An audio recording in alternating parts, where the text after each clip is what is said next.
Buenas tardes con todos.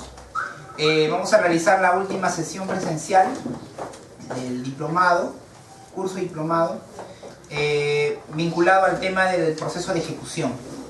Bien, antes de empezar la exposición procesal propiamente dicha, ¿no? Vamos a tomar en cuenta algunos conceptos previos, ¿no? Que son siempre necesarios en este tipo de procesos. Debemos entender que dentro del sistema procesal hay tres tipos, clases, ¿no? de, digámoslo así, tipos de procesos civiles, se podría decir. Es el término, creo yo, más apropiado. Hay los procesos cognitivos, que en el Código Procesal Civil se encuentran regulados en lo que es conocimiento previo y sumarísimo. Tenemos los procesos cautelares y el día de hoy vamos a analizar lo que es propiamente los procesos de ejecución. ¿Cuál es la naturaleza jurídica de estos procesos? Son procesos en los cuales la doctrina lo llama procesos de satisfacción. También reciben el nombre de procesos de tutela eficaz. ¿Por qué? Porque son procesos donde no hay un pronunciamiento de fondo. Siempre en materia procesal, cuando nos vamos a referir al ámbito o al término fondo, vamos a hacer referencia concretamente a los hechos. Los procesos en los cuales hasta ahora hemos podido analizar son procesos en los cuales hemos podido valorar, hemos podido analizar, hemos podido discutir hechos. Hechos vinculados a adquisición de propiedades, hechos vinculados a la posesión, hechos vinculados a créditos, hechos vinculados a derechos, ¿no? Lo que vamos a analizar el día de hoy son aquellos procesos donde no se va a discutir hechos. Pues ustedes dirán entonces, ¿qué es lo que se va a discutir? O en todo caso, ¿cuál es el, entre comillas, conflicto por dilucidar, ¿no? El conflicto por dilucidar versa sobre lo que es un título. Los títulos, dijimos en su oportunidad, y también ya a nivel jurisprudencial, el concepto título está referido a una relación jurídica. Cuando hablamos de títulos, hablamos de relaciones jurídicas. Pero las relaciones jurídicas nosotros sabemos que se encuentran plasmadas en determinados documentos, ¿no? O lo que nosotros conocemos como medios probatorios, ¿verdad?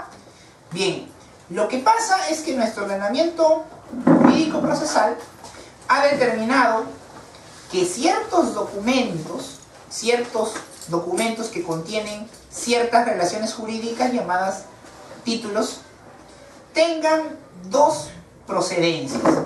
Vamos a hablar de títulos de naturaleza judicial y vamos a hablar de títulos de naturaleza extrajudicial.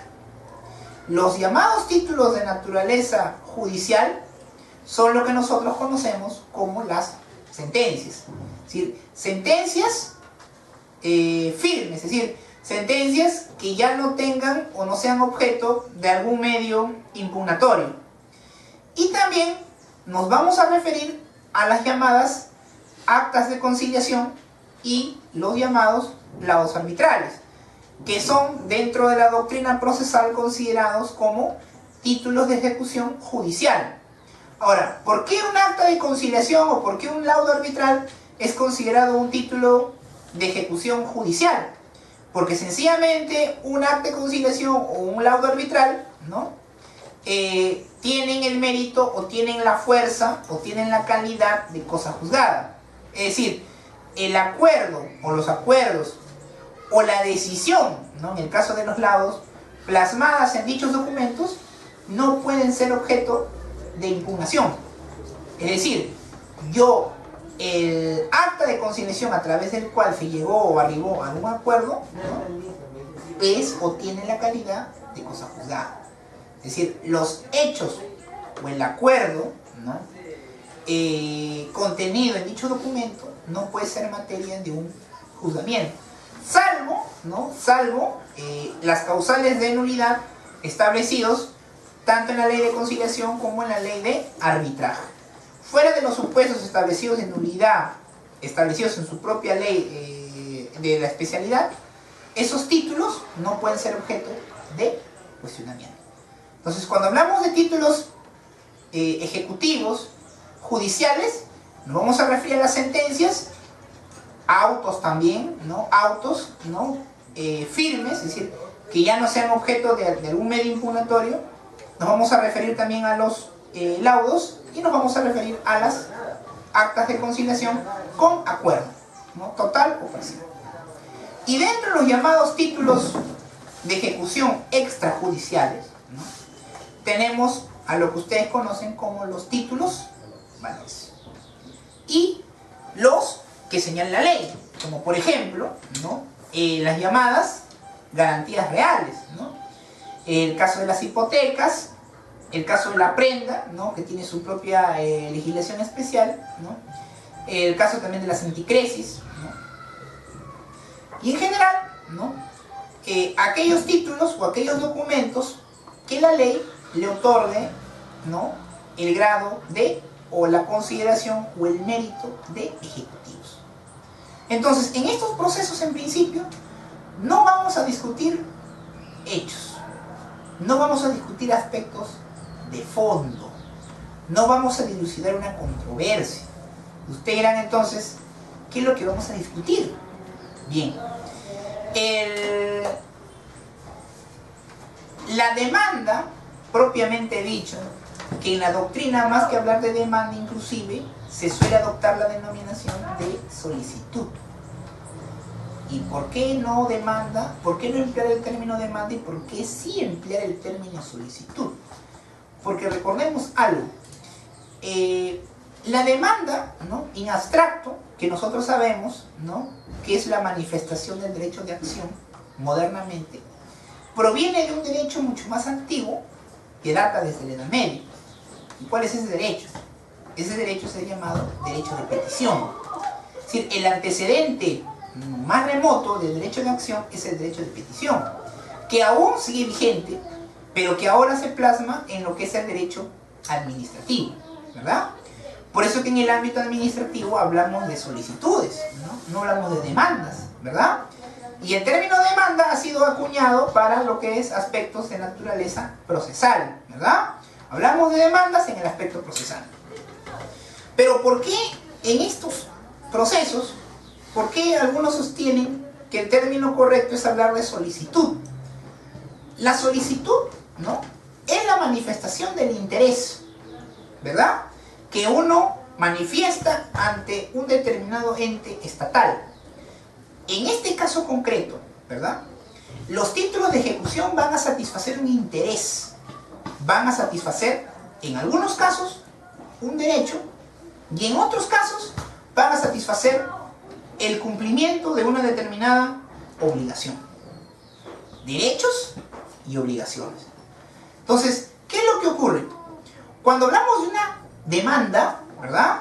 ¿Qué es lo que va a ocurrir? El juez se plantea la demanda y la otra parte, la parte demandada, tiene la oportunidad de discutir, ¿verdad? Sobre el derecho, sobre las obligaciones, sobre los hechos, sobre los elementos o medios probatorios. Pero en el caso de un proceso de ejecución, no ocurre eso. Es decir, yo solicito, ¿verdad?, que se cumpla, que se efectivice lo contenido en el título. Es decir, el título está orientado a satisfacer un interés. El título no está orientado a una discusión, porque no hay una discusión. Yo no voy a discutir por qué debe cumplirse de tal o cual manera lo acordado. Yo no voy a discutir por qué el juez se resolvió de esa manera. Yo no voy a discutir por qué tuve que pagar en una fecha y por qué no lo hice. Yo no voy a discutir si incumplí la obligación de hacer porque estuve enfermo, porque no tuve dinero, porque pasó esto o lo otro. Que hubo un caso de fuerza mayor, hubo un caso de fuerza, caso fortuito. Porque ustedes me las obligaciones pueden incumplirse, ¿no? Obviamente orientadas en casos ¿no?, fortuitos o de fuerza mayor. Pero en estos casos, los casos o las eventualidades, ¿no?, ante el incumplimiento de las obligaciones, por ejemplo, son, para el caso concreto, ¿no?, irrelevantes. ¿Y eso por qué? Porque a través de los títulos, lo único que hacemos los abogados es solicitar el cumplimiento. Nosotros no vamos a través de los títulos a cuestionar el por qué se incumplió o no incumplió una obligación de manera particular.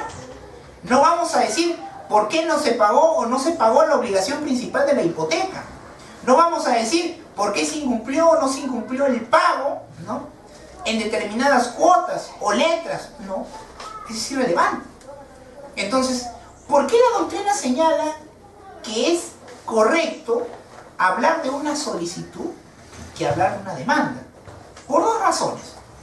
La primera, porque a través del título se va a satisfacer un interés. ¿De quién? Del titular del título. Del detentador, de quien ostenta, del tenedor del título. ¿Y cuál es el segundo fundamento para el por qué hablar de solicitud y no hablar de demanda? El segundo fundamento es porque en estos procesos, salvo el caso de las sentencias o autos firmes, la parte ejecutada, ¿no?, ya no hablamos de parte demandada, sino ejecutada, tiene la oportunidad de contradecir, sí, pero su contradicción no se va a basar en aspectos de fondo, no se va a basar en aspectos fácticos, se va a basar estrictamente en aspectos de naturaleza formal. Entonces, la doctrina señala que en estos procesos lo correcto es hablar de una solicitud. ¿Qué se solicita? Se solicita el cumplimiento de un título. No demandamos cumplimientos de título. Solicitamos el cumplimiento del título. Y el título lo que va a enervar es derechos o cumplimiento de obligaciones. Entonces, una primera conclusión a la que podemos arribar nosotros el día de hoy, ¿no?, y que lo señala la doctrina maestros como el doctor Jorge Carrión Lugo y también la doctora Eugenia Ariano, es que lo correcto en nuestro vocabulario jurídico procesal es hablar de una solicitud de ejecución, más no de una demanda. Entonces, cuando yo tengo un título, llamemos una hipoteca, llamemos una letra de cambio, llamemos una prenda, lo correcto será, vamos a solicitar la ejecución de la hipoteca. Vamos a solicitar la ejecución de la letra, más no hablar de demandar la ejecución de la letra. ¿Por qué? Porque hablar de demanda dentro del concepto procesal es hablar de una controversia, es hablar de un conflicto fáctico. Y acá no vamos a discutir hechos. Acá no es un conflicto fáctico. Acá es un conflicto, ¿por qué? Es un conflicto en el sentido de que el órgano jurisdiccional va a ordenar el cumplimiento. Otro aspecto muy interesante. Cuando hemos visto los procesos cognitivos y los propios procesos cautelares, ¿verdad?, la decisión del juez está orientada a una determinada situación. ¿Para qué? Para que cambie o para que se mantenga, ¿verdad? Pero en estos procesos, ustedes me preguntarán, ¿cuál sería el resultado de estos procesos de ejecución? El resultado del proceso de ejecución no es propiamente cambiar una situación jurídica, ni mantenerla. Y entonces, el sentido de la resolución, o en todo caso, de cómo debe ser el resultado en estos procesos, hacia qué se orienta. ¿Por qué? Porque si yo demando un desalojo, por ejemplo, el resultado de ese proceso está orientado ¿a qué? A cambiar una situación. ¿Qué situación? La situación de poseedor del demandado por el demandante. Pero en un proceso de ejecución, ¿cuál es la finalidad o cuál es el resultado? El resultado sencillamente se va a orientar a que el contenido del título sea eficaz. Es decir, que los derechos o las obligaciones contenidas en esto se puedan materializar, se puedan representar en la realidad. Por ejemplo, si yo a través de la hipoteca, ¿qué es lo que yo busco? Yo busco la satisfacción de una creencia. Las hipotecas son garantías. ¿Qué garantiza? Garantiza el cumplimiento de una obligación. A mí me deben 100.000 y tengo hipotecado un bien inmueble. Mi interés en ese proceso de ejecución no es que alguien adquiera la propiedad, no es que alguien compre la propiedad, no. Mi finalidad, ¿cuál es? Mi finalidad es que se satisfaga el crédito, que se satisfaga mi derecho como acreedor. ¿Y en qué consiste eso? Que se cumpla lo acordado, que se cumpla la creencia, que se cumpla el mutuo. ¿Cuál es la finalidad en una letra de cambio? El cumplimiento de la obligación contenida en dicho título. Mi finalidad no es que se proteste, mi finalidad no es un requerimiento, no. La finalidad es que se cumpla con la creencia. Entonces, con estos ejemplos lo que yo quiero que ustedes, ¿no?, reflexionen e internalicen es que lo que buscamos en un proceso de ejecución no es que se cambie una determinada situación, no es tampoco que se mantenga. Lo que yo busco en concreto son ejecutar, efectivizar, manifestar el cumplimiento, la satisfacción de una creencia, de un derecho, de alguna obligación, de dar, de hacer o no hacer. Eso es lo que yo busco. Todos los títulos están orientados a derechos y obligaciones. No hay más que analizar. Sea la hipoteca, sea una prenda, sea una letra, sea un pagaré, en todos los casos, lo que se manifiestan son derechos y obligaciones. Doctor, y una pregunta, bajo ese marco, si a usted le dieran a elegir qué proceso quisiera patrocinar, ¿qué respondería? Bueno, en ese contexto, yo creo que lo que más le resulta viable, factible, razonable, por no decir fácil, a un abogado, es solicitar el cumplimiento de un título. Es lo más fácil que hay. Más que una demanda de todos los procesos que hemos podido ver y conflictos que hay. Si a un abogado le dicen, oye, te vas a encargar de ejecutar 5 letras de cambio, perfecto. ¿Y por qué? Porque son procesos en los cuales no se va a dilucidar propiamente una controversia. Lo único que voy a hacer es que se solicite, que se cumpla. No sé ustedes, pero yo particularmente en mi experiencia, ¿no?, tengo muchos colegas que nunca han perdido un proceso. Me dice, yo todos los casos los gano. Ah, sí, nunca he perdido un caso. ¿Y por qué nunca he perdido un caso? Ah, porque tengo que ejecutar puras letras, pues.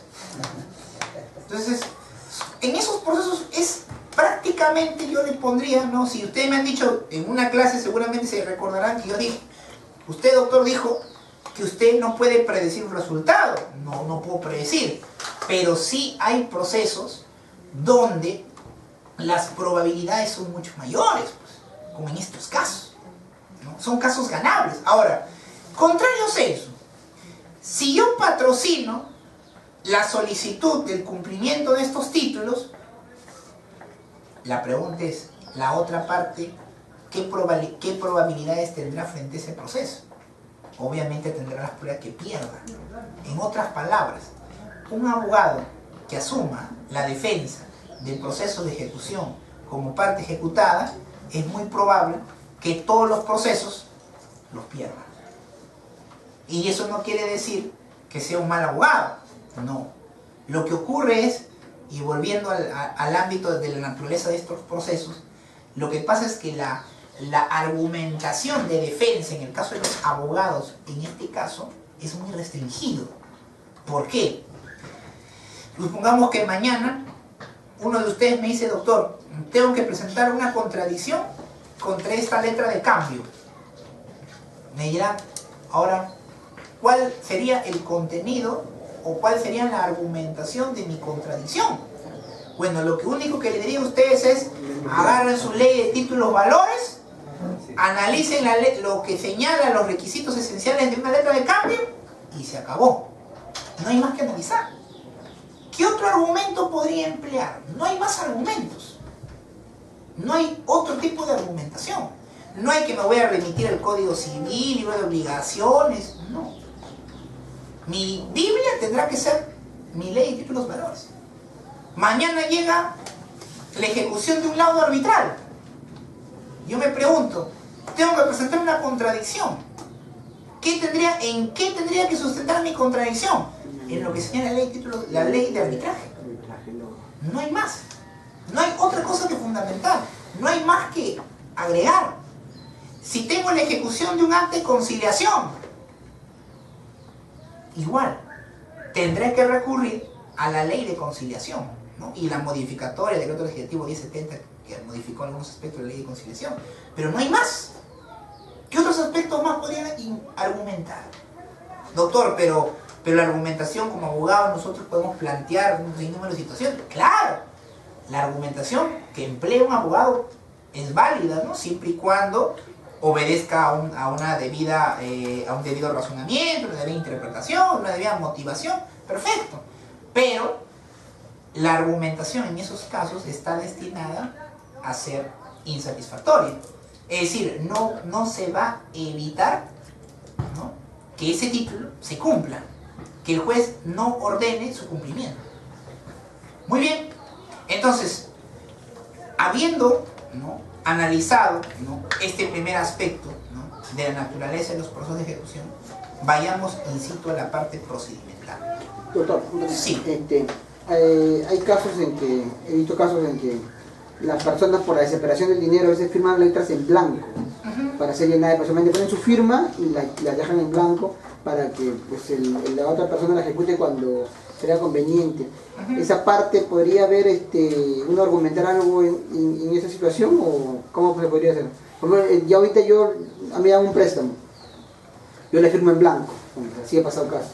Entonces la parte ejecutante pues lo llena a su antojo y pone pues la cantidad que quiere, la fecha de hoy y la ejecuta la letra. ¿Podría yo argumentar algo que la firmé en blanco o de repente la letra que firmé con el lapicero que estaba acá no coincidía? No sé, ¿algo podría haber o no habría alguna...? Ya, válida la pregunta. Bueno, el ejemplo que tú nos estabas planteando, ¿no?, justamente yo lo había apreciado. Vamos a ver de todas maneras mecanismos de contradicción, ¿no?, aspectos de fondo. Mira, vamos a partir de dos premisas, ¿no? En principio, las letras de cambio son aquellos documentos, ¿no?, a través de las cuales un acreedor busca darle mayor seguridad a su acreencia. Es considerado en la doctrina una garantía de carácter personal. Hay garantías reales y garantías personales. Una garantía personal es una letra de cambio, ¿verdad? Ya. ¿Qué permite? Permite que las partes en dicho título, ¿verdad?, no puedan después desconocer dos cosas. Desconocer el tipo de relación jurídica que hay de por medio, ¿ya?, y desconocer el cumplimiento de una obligación. ¿Por qué? Porque si yo te presto dinero a ti y no firmamos ni un documento y solamente basamos las cuotas o el cumplimiento de pago en un cuaderno, por ejemplo, tú después puedes decir, pero ese cuaderno dice que yo le entregué 1000 soles este mes, 1000 soles en este mes, pero eso no significa que entre yo y Erickson haya un contrato de mutuo. Quizás me está regalando dinero, ¿verdad? Entonces se cuestionaría ¿qué? La relación jurídica. No sabríamos si es un mutuo, si es una donación, no sabemos, ¿verdad? Y más aún, se desconocería también en qué consiste en sí la obligación. ¿Qué pasa si en el cuaderno un mes me entregaste 500, el otro 1000, el otro 700, el otro 900, el otro 800? ¿Yo cómo pruebo que las cotas son de 1000 soles, o de 500 soles, o de 800 soles? Porque a veces mucho apelamos a la buena fe, ¿verdad? Entonces, para evitar situaciones donde exista una posible controversia, ¿no? Porque se entiende que los contratos, ¿no?, en principio se celebran para ser cumplidos. Yo no celebro un contrato para que no se cumpla, yo celebro un contrato para que se cumpla. Entonces, ¿qué es lo que ocurre? Lo que ocurre es lo siguiente. Para evitar ningún tipo de controversia futura sobre la relación jurídica o sobre el contenido de la obligación, contenido de la obligación me refiero a si es una obligación de dar, hacer o no hacer, y si es de dar, establecer el monto concreto del pago. Entonces, ¿qué quiere decir con eso? Con el título valor llamado letra de cambio, yo me aseguro que tú eres un deudor y yo soy un acreedor. Y me aseguro en cuánto asciende la obligación de dar. No hay dudas, ¿verdad? Ya. Y tú me planteas y me dices lo siguiente. Muchas veces en la realidad nosotros firmamos letras de cambio en blanco. Ponemos nuestra firma, pero no le damos un contenido. Doctor, ¿y por qué no le damos el contenido? Por una sencilla razón. Todo documento o toda obligación, ¿verdad?, en el Perú y concretamente en el ámbito civil está sujeta a prescripción o, en la eventualidad, sujeta a caducidad. Prescripción o caducidad. Y doctor, ¿y los títulos de ejecución también están sujetos a prescripción? También. ¿Y por qué? Porque en los títulos de ejecución están contenidas obligaciones. ¿Hay prescripción? Claro. Entonces, ¿qué es lo que hacemos en la vida diaria? Para evitar que ese título esté inmerso a una causal de prescripción, no lo llenamos. Me explico. Si yo establezco una fecha para el título valor y letra de cambio al día de hoy, yo tendría un plazo, por ejemplo, de 3 años para que se cumpla ese título valor. Ahora, ¿y qué pasa si mi deudor me paga de a poco, y yo digo, no, pero ¿cómo lo voy a ejecutar? No, me está pagando, así pasa el tiempo, pasan los años, llevo los 3 años. Ese título ya no lo puedo ejecutar. Ese título de ejecución, ¿en qué se habría convertido? Se convirtió en un medio de prueba, pero ya perdió su ejecutabilidad, es decir, ya perdió la fuerza. ¿Para qué? Para que un órgano judicial ordene su cumplimiento. Yo no lo puedo hacer. No es que, ojo, no quiere decir que el documento no sirve. Sí sirve, cumple una función, pero la función que tenía inicialmente de ser un documento que me permitía a mí que un juez ordene el cumplimiento, se ha convertido en un documento que me permite probar una relación jurídica. ¿Se dan cuenta? Entonces, doctor, ¿qué es lo que hacemos o qué es lo que hacen las personas a diario? Celebran actos jurídicos llamados títulos valores, donde solamente se señalan las firmas. Ahora, su compañero me ha dicho una cuestión. Doctor, ¿llenar letras de cambio en blanco es lícito? Bien, primero, tenemos que conocer quiénes son deudores y acreedores. ¿Por qué? Porque si el acreedor es Edison y el deudor es Juan Pérez, la ley no nos obliga, la ley ni a él ni a mí como acreedor me obliga a que yo tenga que decirle a él cómo voy a llenar dicha letra. No me obliga la ley. No es un delito tampoco, no es un delito. Pero, ¿qué pasaría si Juan Pérez fuera el deudor y el acreedor sería una entidad bancaria? Cambia la figura. ¿Por qué? Porque en las entidades bancarias, los bancos, cuando se firma una letra en blanco o un pagaré en blanco, están obligadas a llenar, mejor dicho, a suscribir o a firmar un formulario sobre cómo va a ser llenado dicho pagaré o dicha letra de cambio, acarreando la nulidad del pagaré o de la letra en caso no se llegue a suscribir el documento anexo que señala cómo se debe llenar dicha letra o dicho pagaré. Pero eso en materia de entidades bancarias. Yo, Erickson, mañana voy al banco BCP y el BCP me dice, fírmeme usted un pagaré. Muy bien, yo se lo firmo, pero en blanco. Perfecto, no tengo problema. Pero me tiene que anexar el documento en la que diga cómo va a ser llenado dicho pagaré. Y yo lo firmo, no hay ningún problema. Pero ustedes se preguntarán, ¿y por qué en una entidad bancaria sí es necesario un anexo sobre cómo debe ser llenado el título? ¿Y por qué, si se trata de una persona natural, digámoslo así, no vinculado al sector bancario, no estamos obligados? ¿Por qué? Porque obviamente nosotros, como personas naturales y las entidades bancarias, dentro del ámbito crediticio o social, tienen mayor poder económico. ¿Y eso qué significa? Que al momento de la redacción o la suscripción del contenido del título valor, pueden darse el caso de abusos. No es lo mismo que el acreedor sea, disculpando el término, el barredor de la municipalidad que le hace firmar una letra a su amigo, el barredor de la municipalidad, uno de Lima y uno de Surco, firma la letra, oye, pues te presto dinero, perfecto, pero fírmame la letra. Ya la firma, y cuando va a ser llenado, seguramente la va a llenar cumpliendo en estricto con los requisitos mínimos de llenado del título, a que lo llene pues el agente comercial del BCP o del Scotiabank o de Interbank. ¿Por qué? Porque pueden generarse o pueden manifestarse abusos.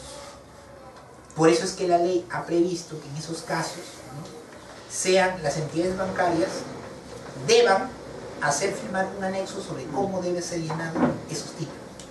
Ahora, respondiendo a tu pregunta, ¿no?, doctor, y entonces, si yo tuviera que contestar, mejor dicho, contradecir la ejecución de un título o valor, en este caso una letra o un pagaré, que tenga como acreedor a una entidad del sector bancario, ¿yo qué tipo de argumentación podría emplear? En principio, habrá que tomar en cuenta la ley de títulos y valores, y además tendrás que recurrir a las normas jurídicas vinculadas al sector bancario que regulen tanto lo que es la letra de cambio.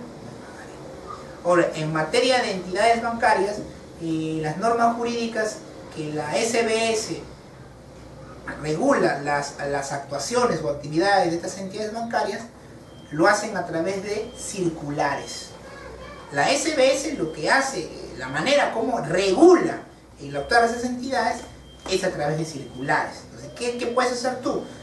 Ingresas a la página web del sistema de Banca y Seguros, y ahí hay una lista, un catálogo de circulares.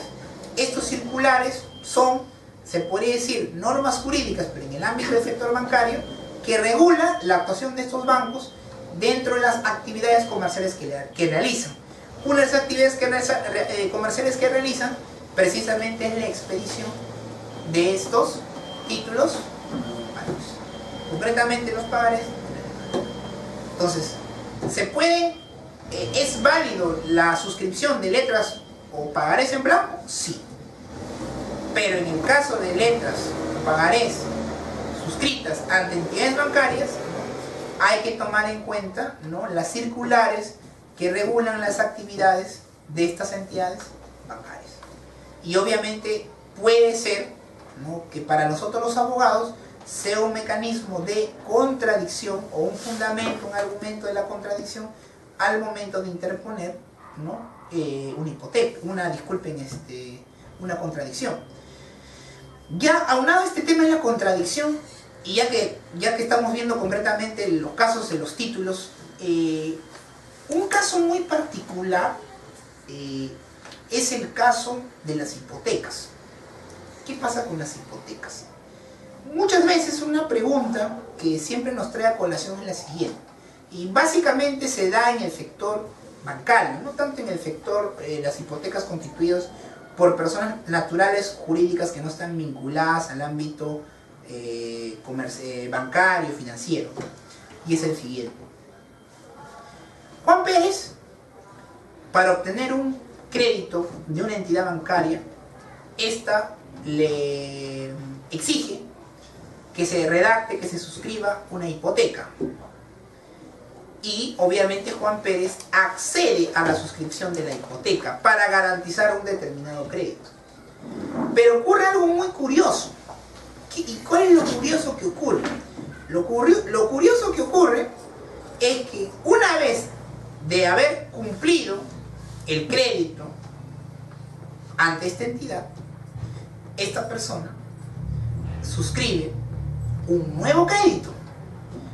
Pero ante este nuevo crédito, lo que asume el deudor, Juan Pérez, es que ya este segundo crédito no tiene ninguna hipoteca. ¿Y qué pasa? Pasan los meses e incumple con alguna de las cuotas de este segundo crédito. Y se da con la sorpresa que es demandado por ejecución de una hipoteca. Y Juan Pérez dice, pero ¿por qué? Si el segundo crédito ya no estaba garantizado con una hipoteca, ¿por qué me están demandando el cumplimiento de una hipoteca que garantizó un primer crédito, más no un segundo crédito? Entonces la pregunta es, ¿y por qué pasan esas situaciones? ¿Y cuál debería ser el mecanismo o la forma de contradecir en esos casos nosotros como abogados? Bien, lo que ocurre es lo siguiente. Según el Código Civil, está prohibido que una persona garantice una determinada acreencia como un bien inmueble, en este caso hipoteca, sobre deudas futuras. Es decir, si Juan quiere celebrar conmigo una hipoteca para garantizar un crédito, el crédito debe ser real, el crédito debe estar determinado, o por lo menos, como señala el código, determinable. ¿Qué significa? Que hayan elementos que me permitan saber concretamente qué es lo que se va a garantizar. Pero yo no puedo celebrar una hipoteca con Juan ¿sobre qué? Sobre una acreencia que no existe. Ejemplo, yo no le puedo decir, por ejemplo, a Jennifer o a Stephanie o a Carlos, ¿no?, a Luis, ¿sabes qué? Queremos que me garantice esta hipoteca, pero con una deuda que de acá a un año va a aparecer. No se puede hacer eso. No se puede garantizar sobre deudas futuras. Yo no puedo garantizar sobre deudas futuras. Yo no puedo decir, oye, garantízame una hipoteca con una posible deuda de acá a 2 años por 100.000 soles. No se puede. Las hipotecas se basan sobre deudas o acreencias existentes, determinadas, o por lo menos determinables, que se pueden determinar. Ejemplo, yo voy a garantizar un crédito sobre ¿qué? ¿Qué vas a garantizar? Voy a garantizar la venta de mercaderías, ¿no?, por 2 años en 200.000 soles. ¿Ya? ¿Qué mercaderías? Esas mercaderías que están sujetas al cumplimiento de la hipoteca, la vamos a determinar. Abarrotes, golosinas, lácteos, pero es determinable. Esos 200.000 soles se van a determinar en mercaderías, en bienes muebles. Pero yo no puedo suscribir una hipoteca donde yo señale, la hipoteca es para garantizar las deudas futuras que tendré con ellos. No. no se puede hacer eso, está proscrito. Pero, según el Código Civil, está proscrito. Es decir, no pueden haber hipotecas de esa naturaleza. Pero, ¿qué ocurre en el Perú? En el Perú está permitido una forma de hipoteca que en la doctrina y en el ámbito comercial le llaman hipoteca sábana. ¿Y qué es una hipoteca sábana? Que, doctora, la sábana es algo largo, ¿no? Así la sábana, sí. Entonces, ¿qué significa? ¿Y por qué el nombre de hipoteca sábana? Se llama hipoteca sábana porque una determinada hipoteca puede, mejor dicho, sobre una hipoteca se pueden extender varias acreencias. Si una hipoteca no sirve para garantizar una acreencia, sino varias, constantemente. Pero usted nos dijo que yo no puedo suscribir una hipoteca sobre acreencias futuras. No, no se puede. Y las hipotecas sábanas, en principio, en el Perú, están prohibidas. ¿Por qué? Porque el Código Civil lo prohíbe. Pero, ¿qué ha pasado? En el año 2000, dentro de las muchas prerrogativas, en aras de incentivar y promocionar la inversión privada en el Perú, ¿qué es lo que ha pasado? Se ha permitido que solo las entidades del sector bancario y financiero sí puedan suscribir garantías sábanas, pero con determinadas reglas. ¿Y qué reglas? Hasta antes del año 2000, la entidad bancaria, ¿cómo funcionaba? Ibas al banco, pedías un crédito, suscribías una garantía hipotecaria, firmabas la garantía hipotecaria y quedabas condenado de por vida con ese banco por esa hipoteca. Todos los créditos que tú tenías estaban garantizados con esa hipoteca. Y tú decías, ¿pero por qué?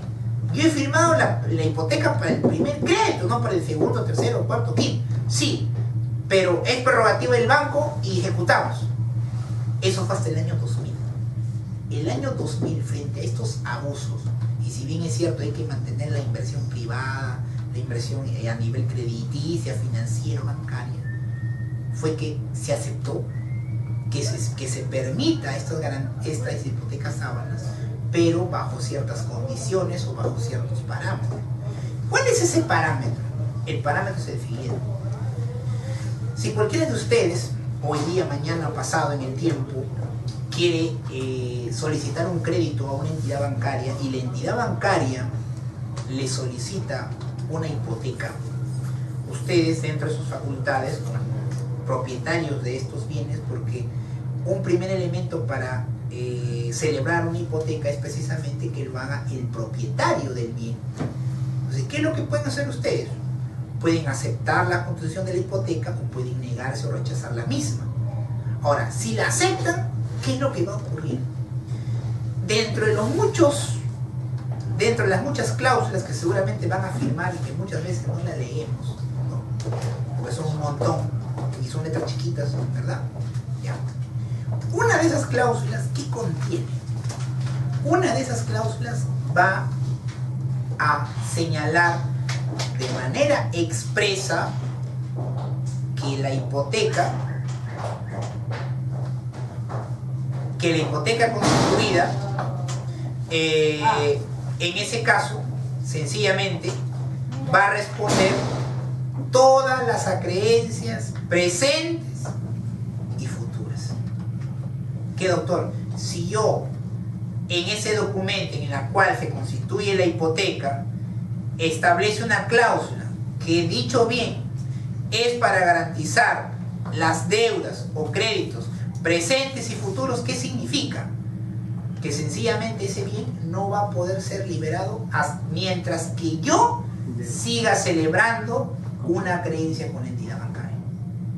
Pero eso tiene que estar contemplado de manera expresa. No es que yo firme una hipoteca y ya quedo atado, mejor dicho, ya el bien queda atado con la entidad. No. Esa situación tiene que estar de manera expresa en dicho contrato hipotecario. Si al banco se le pasó y no plasmó dicha cláusula en ese contrato, sencillamente la hipoteca garantizó la primera creencia y se acabó. No puede solicitar el cumplimiento de la ejecución, el cumplimiento de la hipoteca con los créditos futuros. Para eso, la cláusula primigenia del primer contrato hipotecario debe haber señalado expresamente dicha situación. Pero que sí se puede, se puede. Las entidades bancarias están legitimadas, autorizadas a tener lo que se llama las hipotecas SAM. Pero solamente, como les repito, entidades financieras y bancarias. Entonces, un mecanismo o un argumento de contradicción en el caso concreto sería si el primer contrato hipotecario existió la cláusula que señala que dicha hipoteca no solamente garantiza la deuda presente o los créditos presentes, sino también los créditos futuros. Si esa situación está plasmada expresamente en el contrato, sencillamente en ese caso no hay ningún argumento de contradicción, ¿no es cierto? ¿Hay una posibilidad? Sí. Pero hay que analizar el contrato hipotecario y ver si la cláusula fue expresa en ese sentido. Y si lo fue, no hay donde reclamar. Es decir, la ejecución se va a llevar a cabo. No hay forma de evitar en ese caso la ejecución de la hipoteca. Pero solamente está limitada a entidades financieras o bancarias. Solamente ellos tienen esa potestad. Ninguna otra persona jurídica que no esté vinculada al sector financiero bancario o las personas naturales podemos suscribir hipotecas sobre créditos futuros. No se puede. El Código Civil lo prohíbe expresamente. ¿De acuerdo? El otro caso sobre contradicción, hemos visto títulos valores, hemos visto garantías reales, ¿qué pasa en el caso de las actas de conciliación? Bien, una problemática que he tomado conocimiento y que también el Tribunal Constitucional lo ha hecho presente es el siguiente. Yo tengo un arrendatario, se venció el contrato y no quiere salir.